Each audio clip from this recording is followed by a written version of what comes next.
తెల్లవారే వెలుగు రేఖలా పచ్చ పచ్చ పచ్చి మట్టి బొమ్మలా అల్లి బిల్లి వెన్న పాల నురగలా అచ్చ తెలుగు ఇంటి పూల కొమ్మలా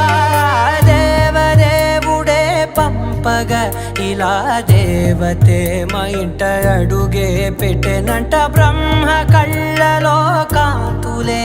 మా అమ్మలా మా కోసం మళ్ళీ లాలి పాడేనంట.